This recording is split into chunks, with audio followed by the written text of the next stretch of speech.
여러분, 요즘 커뮤니티에서 정말 많이 나오는 질문이 있습니다. 300XRP면 충분할까요? 1000개면 인생 바뀔 수 있을까요? 도대체 몇 개 있어야 부자가 되나요? 그런데 저는 이 질문 자체가 절반은 맞고 절반은 틀렸다고 봅니다. 왜냐하면 중요한 건 숫자 자체가 아니라 내가 어떤 삶을 원하고 어떤 시간 동안 버틸 수 있느냐이기 때문입니다. 어떤 사람에게는 2만 달러만 생겨도 인생이 크게 달라집니다. 어떤 사람에게는 50만 달러가 필요할 수도 있고 어떤 사람에게는 100만 달러도 부족할 수 있습니다. 즉, 정답은 남이 정해주는 게 아닙니다. 여러분의 생활비, 부채, 가족, 상황, 원하는 삶의 수준에 따라 완전히 달라집니다. 그런데도 사람들은 자꾸 남의 숫자만 듣고 스스로를 포기해버립니다. 나는 5만 개 없으니까 늦었어. 나는 10만 개 없으니까 의미 없어. 이 정도로 못 바꿔. 저는 이런 생각이 가장 위험하다고 봅니다. 왜냐하면 대부분의 사람들은 애초에 큰 돈을 한 번에 넣을 수 없기 때문입니다. 우리는 다 압니다. 월급 받고 살고, 월세 내고, 대출 갚고, 기름값 내고, 식비 내고, 남는 돈이 많지 않다는 거요. 그런 현실에서 중요한 건 한 번에 크게 넣는 사람이 아니라 작게라도 계속 모으는 사람입니다. 저는 오히려 그 차이가 훨씬 크다고 봅니다. 왜냐하면 부자는 원래 돈이 있으니까 크게 넣을 수 있습니다. 하지만 평범한 사람은 매주 5달러, 10달러, 20달러라도 계속 사는 습관이 진짜 무기가 될 수 있기 때문입니다. 많은 사람들은 이런 소액 적립을 우습게 봅니다. 그걸로 뭐가 되냐? 그 정도론 답 없다. 그런데 시장은 늘 그렇게 말하는 사람들보다 작게라도 꾸준히 쌓는 사람이 나중에 더 크게 웃는 경우가 많았습니다. 왜냐하면 중요한 건 금액의 크기보다 방향이기 때문입니다. 돈이 생길 때마다 소비로 흘려보내는 사람과 작게라도 자산으로 바꾸는 사람, 이 차이는 시간이 지날수록 생각보다 훨씬 크게 벌어집니다. 그리고 바로 여기서 토큰화 시대가 중요해집니다. 앞으로는 부동산, 채권, 주식, 호텔, 영화, 각종 실물자산과 금융자산이 체인 위로 올라올 가능성이 점점 커지고 있습니다. 이 말은 곧 예전에는 부자들만 접근하던 자산을 평범한 사람도 쪼개서 접근할 수 있는 시대가 열릴 수 있다는 뜻입니다. 예전에는 집 한 채를 사야 부동산 투자였지만 앞으로는 집의 일부, 호텔 수익의 일부, 프로젝트 가치의 일부를 작은 돈으로도 살 수 있게 될 수 있습니다. 이건 엄청난 변화입니다. 왜냐하면 평범한 사람도 자산의 주인이 될 기회가 훨씬 넓어질 수 있다는 뜻이기 때문입니다. 그런데 여기서 더 중요한 게 있습니다. 그 수많은 자산이 체인 위로 올라오기 시작하면 결국 그 가치를 어떻게 연결하고 어떻게 이동시키고 어떻게 정산할 것이냐는 문제가 생깁니다. 바로 여기서 브릿지 자산의 가치가 커집니다. 그리고 XRP는 그 역할을 가장 강하게 기대받는 자산 중 하나입니다. 즉, 토큰화 시대는 단순히 자산 종류가 많아지는 시대가 아닙니다. 그 자산들이 한꺼번에 움직이기 시작할 때 핵심 레일 위에 있는 자산이 훨씬 중요해지는 시대입니다. 그래서 저는 지금 중요한 질문이 나는 몇 개밖에 없는데 늦었나가 아니라 나는 지금 핵심 레일 위 자산을 조금이라도 모으고 있나? 이거라고 생각합니다. 많이 들고 있으면 좋습니다. 그건 당연합니다. 하지만 적다고 해서 기회가 없는 건 아닙니다. 오히려 남과 비교하다가 아예 포기하는 게 가장 큰 실수일 수 있습니다. 그리고 잊지 마셔야 할 게 있습니다. 이제 크립토는 그냥 장난감 시장이 아닙니다. 이제는 주식, 채권, 금리, 원자재, 부동산, 현금처럼 하나의 자산군으로 같이 언급되기 시작하고 있습니다. 이건 정말 큽니다. 왜냐하면 크립토가 이제 이상한 위험자산이 아니라 포트폴리오 안에 들어오는 자산군으로 격상되고 있다는 뜻이기 때문입니다. 그렇다면 그 자산군 안에 조금이라도 들어와 있는 사람과 아예 바깥에 있는 사람의 차이도 점점 커질 수 있습니다. 저는 그래서 많이 있느냐 없느냐보다 계속 모으고 있느냐가 더 중요하다고 봅니다. 적게라도 좋습니다. 핵심은 습관입니다. 그리고 시간입니다. 남의 기준에 흔들릴 필요 없습니다. 중요한 건 지금 내 현실 안에서 계속 자산을 쌓고 있느냐입니다. 토큰화 시대가 열리고 크립토가 자산군으로 완전히 자리 잡기 시작하면 그때는 지금의 작은 차이가 나중에 엄청난 차이가 될 수 있습니다. 그래서 저는 300XRP든 1000XRP든 그 숫자 자체보다 그걸 계속 모으는 사람이 결국 더 멀리 갈 수 있다고 봅니다. 많이 없어도 괜찮습니다. 포기하지 않는 게 더 중요합니다. 그리고 저는 그게 결국 평범한 사람이 이 시장에서 이기는 방법이라고 봅니다. 여기에 더해 또 중요한 내용. SEC 소송이 사실상 완전 종식되었습니다. 이 소송이 끝난다는 것은 단순한 사건 종료가 아닙니다. 리플 채택이 본격적으로 증가할 수 있는 출발점이 된다는 의미입니다. 그렇게 되면 리플의 파트너사들, 특히 금융권에서 리플 시스템을 도입하는 흐름이 마치 밀물처럼 빠르게 확대될 가능성이 있습니다. 여기서 한 가지 생각해 볼 질문이 있습니다. 금융권이 정말 리플을 채택하기 시작하면 어떤 변화가 일어날까요? 그런데 금융권의 요구는 생각보다 단순하지 않습니다. 국가마다 규제가 다르고 지역마다 금융 환경이 다르기 때문입니다. 이러한 다양한 요구를 하나하나 대응하려면 리플 역시 지금보다 훨씬 높은 확장성을 확보해야 합니다. 그래서 자연스럽게 리플에게도 레이어 2라는 개념이 굉장히 중요한 요소로 떠오르게 됩니다. 리플 레저를 활용하면 국가와 국가 사이에서 자산을 이동시키는 것이 가능해집니다. 그리고 그 자산 이동 기록은 모두 리플 레저 원장에 투명하게 기록됩니다. 여기서 또 하나 궁금해집니다. 이 시스템이 실제 금융권에서 사용된다면 얼마나 많은 자산이 이동하게 될까요? 리플 레저를 통해 이동할 수 있는 자산은 단순히 암호화폐만을 의미하지 않습니다. 디지털 자산은 물론이고 앞으로 시작될 전 세계 은행들의 현금 자산까지도 이 시스템을 통해 이동할 수 있습니다. 이처럼 XRP가 글로벌 금융기업들과 사업을 확장해 나가기 위해서는 반드시 필요한 구조가 있습니다. 그것이 바로 레이어 2입니다. 레이어 2 없이 사업 확장을 시도한다면 언젠가는 한계에 부딪힐 수밖에 없습니다. 레이어 1과 레이어 2는 서로 경쟁하는 구조가 아니라 하나의 생태계를 만드는 공생 관계입니다. 여기서 중요한 질문이 하나 있습니다. 전 세계 은행들이 사용하는 시스템이라면 얼마나 다양한 기능이 필요할까요? 이 생태계가 커질수록 전 세계 은행들이 요구하는 다양한 기능을 제공할 수 있습니다. 그래야 생태계 자체가 스스로 돌아갈 수 있는 자생력을 가지게 됩니다. 즉, 뿌리가 깊은 구조를 만들어 어떤 서비스가 등장하더라도 자체적으로 처리할 수 있어야 합니다. 그래야 리플이 단순한 코인이 아니라 하나의 플랫폼으로 성장할 수 있습니다. 그리고 그렇게 되어야 리플은 장기적으로 살아남을 수 있습니다. 그래서 레이어 2는 단순한 보조 기술이 아닙니다. 레이어 2를 통해 리플의 확장성과 범용성을 높여줘야 리플 기반 블록체인 사업들이 대거 등장하게 됩니다. 그리고 그렇게 사업들이 늘어나면서 비로소 하나의 생태계가 완성됩니다. 여기서 또 하나 중요한 질문이 생깁니다. 생태계가 커질 때 가장 큰 수혜를 보는 것은 무엇일까요? 여기서 코인 시장에 아주 흥미로운 특징 하나가 있습니다.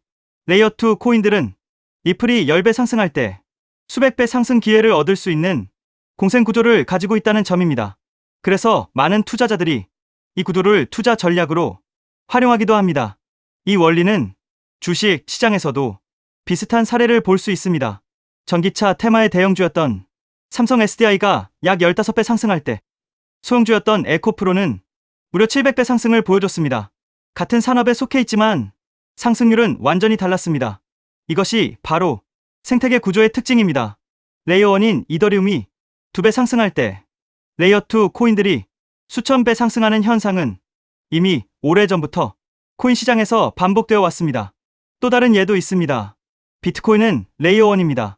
하지만 속도와 수수료 문제 때문에 실제 거래용 화폐로 사용하기에는 한계가 있습니다. 그래서 한 가지 질문이 생깁니다. 이 문제를 해결하기 위해 어떤 기술이 등장했을까요? 그 문제를 해결하기 위해 등장한 프로젝트가 있습니다. 바로 스택스입니다. 레이어 2인 스택스는 비트코인의 속도와 수수료 문제를 개선했습니다. 비트코인과 레이어 2 코인은 상승할 때 같이 상승합니다. 하지만 상승률은 완전히 다릅니다. 레이어 1인 비트코인이 2023년 10월 대비 2024년 3월까지 약 190% 상승할 때 레이어 2 코인인 스택스는 같은 기간 동안 무려 750% 상승했습니다. 그래서 자연스럽게 이런 결론이 나옵니다. 만약 XRP가 앞으로 10배 상승한다면 리플 레이어 2 코인들은 100배, 1000배 상승 가능성도 충분히 기대할 수 있다는 것입니다. 여기서 이제 가장 중요한 질문이 생깁니다. 그렇다면 리플 생태계에서 레이어 2 역할을 하는 코인은 무엇일까요? 첫 번째로 제가 우리 구독자분들께 소개해드릴 리플 관련 코인은 더 룻 네트워크 The Root Network입니다. 룻 네트워크 홈페이지를 보면 XRP Ledger Integration, 즉 다양한 블록체인을 XRP 레저로 통합하는 기능을 설명하고 있습니다. XRP 사용자들이 다른 코인들을 XRP 레저 환경에서도 사용할 수 있도록 확장해주고, 이 과정에서 룻 네트워크가 브릿지 역할을 하는 리플 전용 크로스체인 솔루션이라는 것을 확인할 수 있습니다. 그래서 리플 홀더라면 반드시 알아둘 필요가 있는 프로젝트입니다. 또 하나 중요한 특징이 있습니다. 바로 블록 리워드입니다. 리워드는 블록체인 네트워크 유지에 기여하는 채굴 활동에 대한 보상인데, 이 보상이 XRP로 지급됩니다. 즉, 룻 네트워크의 기축 통화가 XRP라는 의미입니다. 더 룻 네트워크는 XRP 확장을 위한 역할을 하지만 이더리움의 EVM 구조를 기반으로 레이어 1을 개발한 프로젝트이기 때문에 직접적으로 XRP 체인을 사용하지 않는다는 한계도 존재합니다. 하지만 지금 소개하고 있는 이 코인은 리플 블록체인에서 개발된 유일한 레이어 2 프로젝트입니다. 그래서 향후 XRP가 10배 상승한다면 이 코인은 100배, 1000배 상승 가능성도 충분히 기대해 볼 수 있습니다. 여기서 많은 분들이 이 질문을 하실 수 있습니다. 도대체 이 코인은 어떤 구도를 가지고 있을까요? 이 코인 홈페이지를 보면 메인 화면에 XRP 생태계를 위한 사이드체인이라는 프로젝트 목표가 명확하게 적혀 있습니다. 사이드체인은 XRP 체인을 더 원활하게 구동할 수 있도록 지원해주는 체인을 의미합니다. 그래서 XRP 생태계가 커질수록 이 코인의 사용처도 폭발적으로 늘어날 수 있습니다.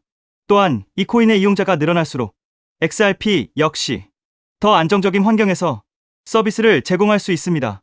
그래서 이 두 코인은 공생 관계라고 볼 수 있습니다. 이 코인의 백서를 보면 XRP 레저의 포크라고 설명되어 있습니다. 하드포크와 비슷한 개념인데 XRP의 장점은 유지하면서 레이어2의 핵심 가치인 확장성을 개선하기 위해 추가적인 코드 개발 가능성을 열어둔 구조입니다. 그래서 이 프로젝트는 레이어2 스마트 컨트랙트를 담당한다고 설명하고 있습니다. 향후 리플 생태계에서는 결제는 레이어 1, 즉 리플 레저에서 처리되고 어플리케이션과 서비스 영역은 레이어 2인 이 프로젝트를 통해 처리될 가능성이 있습니다. 사실 이 부분 때문에 리플 기술 커뮤니티에서는 하나의 우려가 나오고 있습니다. 앞으로 이 코인으로 수요가 너무 많이 몰릴 수 있다는 것입니다. 레이어 2는 블록체인이라는 뿌리 위에서 꽃과 열매 역할을 하는 블록체인 애플리케이션들을 연결하는 역할을 합니다. 그런데 이 중요한 연결 구조가 거의 코인 하나에 집중되어 있습니다. 그래서 기술자 커뮤니티에서는 이 코인이 혹시 XRP보다 더 커질 수도 있는 것 아니냐는 우려까지 나오고 있습니다. 이에 대해 리플 CTO인 슈와르츠는 이렇게 이야기합니다. 새로운 체인이 등장한다고 해서 기존 체인의 가치가 떨어질 것이라고 걱정하는 것은 지금 걱정할 문제가 아니라는 것입니다. 즉, 이 코인이 너무 커질 것을 걱정하는 기술자들의 우려에 대해 리플 CTO가 직접 나서 진정시키고 있는 상황입니다. 이 장면만 봐도 이 프로젝트가 얼마나 중요한 위치에 있는지 충분히 알 수 있습니다. 이 코인은 재작년 12월에 출시된 아직 2년도 되지 않은 초기 프로젝트입니다. 현재 가격은 약 166원, 그리고 시가총액 역시 약 60억 수준입니다. 리플 XRP의 시총이 약 45조라는 점을 생각하면 아직 700분의 1도 되지 않는 저평가 영역이라고 볼 수 있습니다. 또한 전체 물량의 98% 이상이 이미 유통되어 있기 때문에 개발팀의 물량 언락으로 인한 추가 하락 위험도 크게 걱정할 필요는 없습니다. 이 코인은 리플과 직접 연결되어 앞으로 리플 생태계에서 핵심 역할을 맡게 될 가능성이 있습니다. 그래서 리플 CTO의 집중적인 관리도 받고 있습니다. 그런데 아직까지 저평가 상태인 이유가 있습니다. 리플사가 이 프로젝트에 직접 깊게 관여하고 있음에도 아직 공개적으로 크게 드러내지 않고 있기 때문입니다. 리플의 SEC 소송이 사실상 완전히 끝나 이제 금융권 사업 확장이 전략적으로 시작될 수 있습니다. 그 시점이 되면 이 코인은 폭발적인 움직임을 보일 수 있습니다. 그래서 지금은 리플 네트워크 내부 거래 정도로만 조심스럽게 운영되고 있는 것으로 추정됩니다. SEC 소송이 사실상 종식되어 리플 채택은 곧바로 확대될 가능성이 매우 높습니다. 그에 따라 금융권의 리플 시스템 도입 역시 확장됩니다. 하지만 금융권의 요구는 국가와 지역마다 매우 다양합니다. 그래서 이런 요구에 하나하나 대응하려면 리플은 반드시 더 높은 확장성을 확보해야 합니다. 그래서 바로 이 코인이 등장한 것입니다. 리플 생태계 확장을 가능하게 만드는 핵심 구조이기 때문에 기술자 커뮤니티에서는 오히려 이 코인이 너무 크게 성장할 가능성을 우려하고 있는 것입니다. 코인마켓캡의 커뮤니티 투표 결과에서도 무려 96%나 되는 사람들이 이 코인의 폭등에 투표한 것을 볼 수 있죠. 리플 XRP의 성장과 함께 수백, 수천 배 동반 성장할 이 코인 정보를 저희 구독자 여러분들께만 무료로 공유해 드리려고 합니다. 딱 10만 원이면 됩니다. 많은 돈도 필요 없습니다. 단 10만 원만 묻어두셔도 올해 인생의 방향을 바꿀 수 있는 코인입니다. 그런데 왜 지금 이 자리에서 이름을 바로 공개하지 않느냐고요? 이유는 단순합니다. 유튜브에서 이름이 공개되는 순간 세력들이 바로 움직입니다. 가격을 흔들고 판을 뒤집습니다. 그리고 뉴스가 나오고 사람들이 몰리기 시작하면 그때는 이미 늦습니다. 이 시장은 정보가 퍼진 뒤에 사는 사람이 아니라 퍼지기 전에 움직인 사람이 가져가는 구조입니다. 결국 선점이 전부입니다. 이건 단순히 좋은 코인을 찾는 문제가 아닙니다. 지금 시장에서 2026년을 버티기 위한 필수 선택에 가깝습니다. 최근 시장 하락으로 원금 손실이 컸던 분들 많으시죠? 이 코인은 그런 분들도 한 번에 만회할 수 있는 가능성이 있는 구간에 있습니다. 그래서 저는 아무에게나 공개하지 않습니다. 저를 믿고 설문에 참여해 주시는 구독자분들께만 이익은 코인의 이름, 진입 구간, 그리고 목표 가격까지 모두 공유드리겠습니다. 당연히 저는 10원도 요구하지 않고 무료로 우리 구독자분들께만 공유해 드릴 겁니다. 왜? 돈도 안 받고 이런 정보를 알려주냐고 하시면 제 유튜브 채널 좀 키워보고 싶어서가 다여서 구독과 좋아요 한 번씩만 부탁드리겠습니다. 방법은 간단합니다. 제가 아래 설명란에 구글 폼 링크 하나를 달아놓겠습니다. 이 링크는 여기 설명 보기를 클릭하시면 볼 수가 있는데요. 이 구글 폼 링크를 눌러보시면 이러한 창이 뜰 겁니다. 그러면 여기 구독자께만 드려요에 체크를 해주신 다음 리플 레이어2 코인 정보를 공유받으실 연락처를 자세히 적어주신 다음에 여기에 있는 제출을 눌러주시면 저에게 이 구글 폼이 날아오게 됩니다.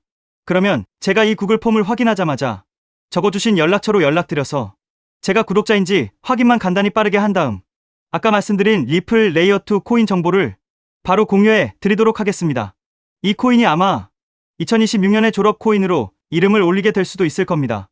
최근 원금 손실이 컸던 분들도 한 번에 만회하고도 남을 수 있으니 최대한 서둘러 준비하셔서 제대로 된 수익을 만들어 보셨으면 합니다. 우리 구독자 여러분 힘내시고 긴 영상 끝까지 시청해 주셔서 감사드리며 마지막으로 구독과 좋아요 한 번씩 부탁드리면서 마무리하겠습니다. 끝까지 시청해 주셔서 감사합니다.